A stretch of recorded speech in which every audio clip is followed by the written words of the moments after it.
बात करेंगे heart failure पर। स्पेसिफिक स्पीड के साथ और स्पेसिफिक फोर्स के साथ कॉन्ट्रैक्ट करने की एबिलिटी दी है। लंग्स में ब्लड इकट्ठा होगा तो फिर डेफिनेटली पेशेंट्स को उसकी वजह से अलामात आनी शुरू हो जाएंगी, लाइक उनका सांस ख़राब हो जाएगा। बाज़ वक़्त पेशेंट को थूक के साथ खून आना शुरू हो जाता है। हार्ट सुकड़ता है तो उस वक्त बॉडी के अंदर जो है ना वो ब्लड फ्लो करता है।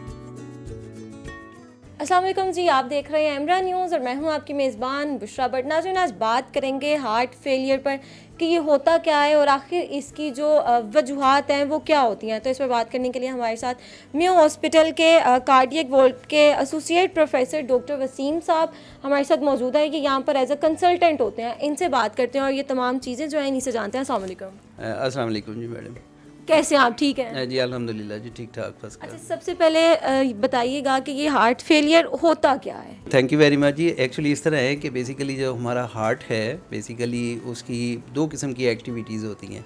एक तो हार्ट कॉन्ट्रैक्ट कर रहता है, ठीक है, और इसी तरह वो हार्ट जो है ना फिर उसके बाद कॉन्ट्रैक्शन के बाद रिलैक्स करता है। तो जब वो हार्ट कॉन्ट्रैक्ट करता है तो ब्लड की खास अमाउंट होती है जो कि जिस्म के डिफरेंट आर्गन्स को जाती है। तो बाज़ हार्ट की ऐसी डिजीज़ हैं जिसकी वजह से या तो हार्ट की कॉन्ट्रैक्शन जो है वो डिस्टर्ब हो जाती है या उसके रिलैक्सेशन फेज़ जो है वो डिस्टर्ब हो जाता है। उसकी वजह से जितना एक कॉन्ट्रैक्शन के साथ या हार्ट के सिकुड़ने के साथ जितना ब्लड जिस्म में जाना चाहिए वो नहीं जाता। उसकी वजह से important organs like brain, kidneys और दूसरे जो वाइटल आर्गन्स हैं, ठीक है, उनका फंक्शन जो है किडनीज़ का स्पेशली वो डिस्टर्ब हो जाता है। तो ये बेसिकली हार्ट के सिकुड़ने में या रिलैक्सेशन में प्रॉब्लम आ जाती है और जिस्म में पूरा ब्लड जिस्म के डिफरेंट ऑर्गन्स को नहीं जा रहा, तो उसको हम कहते हैं हार्ट फेलियर हो गया। ठीक है, इसकी अमूमी वजूहात क्या होती हैं? हाँ, इसकी जो अगर हम अमूमी वजूहात देखें तो उसमें सबसे इम्पोर्टेंट हमारे पास है अनकंट्रोल ब्लड प्रेशर। उससे भी ये पेशेंट्स की जो है ना जो हार्ट का फंक्शन डिस्टर्ब हो जाता है। दूसरा इंपॉर्टेंट जो है that is ischemic heart disease, angina या हार्ट अटैक। उससे भी हार्ट के कॉन्ट्रैक्ट होने की और रिलैक्स होने की जो उसकी टेंडेंसी है, उसकी जो इफेक्टिवनेस है उसमें कमी आ जाती है। जो तीसरा इंपॉर्टेंट फैक्टर है उसमें जो है बेसिकली कार्डियोमायोपैथीज़ हैं, जिस तरह मतलब हम कहते हैं हाइपरट्रॉफिक कार्डियोमायोपैथी आ जाती है या कोई रेस्ट्रिक्टिव कार्डियोमायोपैथी है। इस तरह फिर कुछ एंडोक्राइन डिसऑर्डर्स होते हैं जैसे थायराइड डिसऑर्डर्स हैं। बाज़ वक़्त इवन खून की कमी जिसे एनीमिया कहते हैं उसकी वजह से भी हार्ट को जो है ना परमानेंट उस पर स्ट्रेस होता है, उसकी वजह से हार्ट का जो आउटपुट कम हो जाता है, उसका फंक्शन जो है वो ख़राब हो जाता है। तो उसमें कहते हैं जी हार्ट फेलियर में चला गया। अच्छा, अगर हम बात करेंगे हार्ट फेलियर से हमारे जो लंग्स हैं और जिस्म के बाकी ऑर्गन्स हैं उन पे किस तरह से इफ़ेक्ट करता है? जी, ये बड़ा ही आपने अच्छा क्वेश्चन पूछा है। बेसिकली ये होता है कि जी अल्लाह पाक ने जो हार्ट को एक स्पेसिफिक स्पीड के साथ और स्पेसिफिक फोर्स के साथ कॉन्ट्रैक्ट करने की एबिलिटी दी है।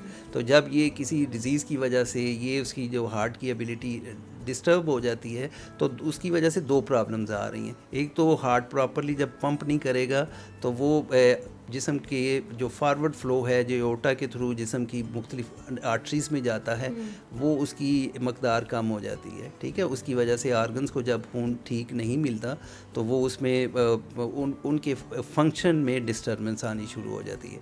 अच्छा, दूसरा ये होता है कि जब फारवर्ड फ़्लो नहीं हो रहा होता ब्लड प्रेशर का ब्लड का, तो वो पीछे जो हैं मतलब हार्ट लंग्स की तरफ चूँकि पीछे कनेक्टेड होता है तो उनमें ब्लड इकट्ठा होना शुरू हो जाता है। वो जब लंग्स में ब्लड इकट्ठा होगा तो फिर डेफिनेटली पेशेंट्स को उसकी वजह से अलामात आनी शुरू हो जाएंगी, लाइक उनका सांस ख़राब हो जाएगा। बाज़ वक़्त पेशेंट को थूक के साथ खून आना शुरू हो जाता है। बॉडी की राइट साइड जो है, जो राइट साइड जब हार्ट की ख़राब होगी तो उससे फिर बॉडी के अंदर जिस्म में पाँव में फ्लूइड इकट्ठा होना शुरू हो जाता है। अच्छा, ठीक है। यहाँ पर अगर ये जो हार्ट फेलियर है इसकी टाइप्स कौन कौन सी हैं और कितनी टाइप्स हैं? अच्छा, ये देखें, अगर हम देखें तो साइंटिफिकली हम इसको हार्ट फेलियर को दो मेन कैटेगरीज़ में लेके आ रहे हैं आजकल। एक तो उसको कहते हैं heart failure with reduced ejection fraction, उसको हम सिस्टोलिक हार्ट फेलियर भी कहते हैं। दूसरी इसकी जो टाइप है उसको हम कहते हैं heart failure with preserved ejection fraction. पहले वाली थी heart failure with reduce ejection fraction और ये है heart failure with preserved ejection fraction, या इसको हम डायस्टोलिक डिसफंक्शन भी कहते हैं। जिस तरह मैंने पहले बताया था कि जब हार्ट सुकड़ता है तो उस वक्त बॉडी के अंदर जो है ना वो ब्लड फ्लो करता है। तो अगर ये कॉन्ट्रैक्ट होने की या सुकड़ने की एबिलिटी किसी वजह से डिस्टर्ब हो रही है तो उसकी वजह से जो हार्ट फेल हो रहा है उसको हम कहते हैं सिस्टोलिक और heart failure with reduce ejection fraction. तो दूसरी जब इसके रिलैक्स होने की एबिलिटी डिस्टर्ब हो रही है किसी वजह से तो उसको हम कहते हैं heart failure with preserved ejection fraction और डायस्टोलिक डिसफंक्शन। अच्छा, इसका इलाज किस तरह से किया जाता है ना? जी बिल्कुल जी, इस तरह है कि जी बेसिकली जब भी हम इसका इलाज शुरू करते हैं तो हमें उसकी बेसिकली जो अंडरलाइंग डिजीज़ है उसको सबसे पहले एड्रेस करना चाहिए। लाइक अगर किसी का ब्लड प्रेशर कंट्रोल नहीं है उसको कंट्रोल करें, अगर किसी को एंजाइना या हार्ट अटैक की वजह से हुआ है तो उसका प्रॉपर ट्रीटमेंट करें, और फिर उसके बाद अगर कोई एंडोक्राइन डिसऑर्डर जिस तरह मैंने कहा है या कार्डियोमायोपैथीज़ है उनको ट्रीट करें। तो इसके लिए एक तो लाइफस्टाइल आप चेंज करना होता है पेशेंट का, मतलब उसमें हम कहते हैं कि जी नॉन फार्माकोलॉजिकल मेजर्स हैं, लाइक उसमें बहुत ज़्यादा फ्लूइड इनटेक ना करें, उसमें एक स्पेसिफिक अमाउंट बता देते हैं कि इतना डेली 24 आवर्स में इनटेक होना चाहिए। दूसरा साल्ट इज़ वेरी इंपॉर्टेंट कि हाई साल्ट इनटेक वो ना लें, उसके कट डाउन करें अपना साल्ट इनटेक। तीसरा ये होता है कि जी उसके लिए फिर अपनी बाकी लाइफस्टाइल है कि जी मतलब उसमें फ़िज़िकली बहुत ज़्यादा एक्टिविटी ना करें लेकिन थोड़ी बहुत मोबिलिटी ज़रूर रखें, उस लेवल तक चलें जहाँ पे पेशेंट को अलामात नहीं होती। और नेक्स्ट इसके लिए बहुत सारी मेडिसिन्स हैं, वो उसमें डिफरेंट किस्म की दवाइयाँ हैं जिसमें हम डायूरेटिक्स यूज़ करते हैं, एस इनहिबिटर्स या ARBs जिसमें जेस्ट्रिल या दूसरी रेनिटेक वगैरह वो इस्तेमाल करते हैं। फिर इसके बाद बीटा ब्लॉकर्स हैं वो यूज़ करते हैं। आजकल नई दवाइयाँ जिसमें वो हम इस्तेमाल करते हैं आर्डनी, और दूसरा जो है ना SGLT2 इनहिबिटर, ये मुख्तलिफ़ किस्म की दवाइयाँ हैं जो कि परहेज़ के साथ साथ इन पे एम्फेसाइज़ किया जाता है।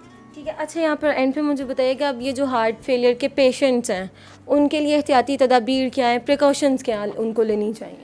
ठीक हो गया जी मैडम, ये भी it is an excellent question इस पॉइंट ऑफ व्यू से कि बेसिकली पेशेंट को मेडिसिन से तो हम ट्रीट कर रहे हैं, लेकिन जितना मेडिसिन्स का रोल है हार्ट फेलियर को कंट्रोल करने में, उससे ज़्यादा जो इम्पोर्टेंट रोल है वो प्रिवेंटिव मेजर्स का है।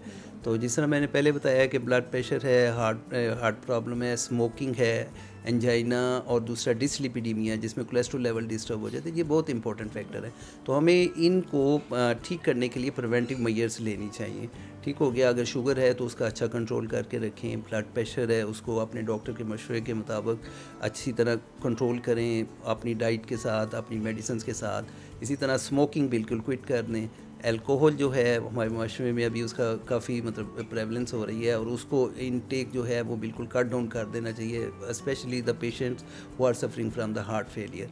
और दूसरी है कि अपनी फ़िज़िकल एक्टिविटी ज़रूर जारी रखें, अपनी डाइट का बिल्कुल उसमें ख्याल रखें कि उसमें एक्सेसिव साल्ट वाली चीज़ें ना लें, तली चीज़ें, चिकनाई वाली चीज़ें उनको अवॉइड करें, और ज़्यादा से ज़्यादा हेल्दी डाइट की तरफ जाएं जो उसमें फ्रेश वेजिटेबल। एक्सरसाइज इसमें इम्पोर्टेंट रोल करती है। इसमें ये है कि इसमें हम ज़रूर उसको अलाउ करते हैं, मतलब उस लेवल तक, मतलब इसको हम कहते हैं कंडीशनिंग बॉडी की करनी होती है कि मतलब ग्रेजुअल उसमें डेवलप करते हैं एक्सरसाइज का ड्यूरेशन, और उसको अंडर सुपरविजन उसको एक्सरसाइज कहते हैं कि वो करें, मतलब उसमें बिल्कुल सेडेंटरी ना हो जाए पेशेंट, थोड़ी बहुत वॉक और एक्टिविटी जारी रखनी चाहिए। बहुत शुक्रिया आपका, थैंक यू वेरी मच। ये डॉक्टर वसीम साहब हमारे साथ मौजूद हैं। हमने आपको हार्ट फेलियर के बारे में जो है काफ़ी ज़्यादा इन्फॉर्मेशन जो है आपको दे दी, और उम्मीद है ये वीडियो आपके लिए काफ़ी ज़्यादा इन्फॉर्मेटिव भी रही होगी। तो मज़ीद इसी तरह की वीडियोज़ देखने के लिए देखते रहें एमरा न्यूज़। मुझे तो इजाज़त, आपसे मिलेंगे नई वीडियो के साथ। अल्लाह हाफिज़।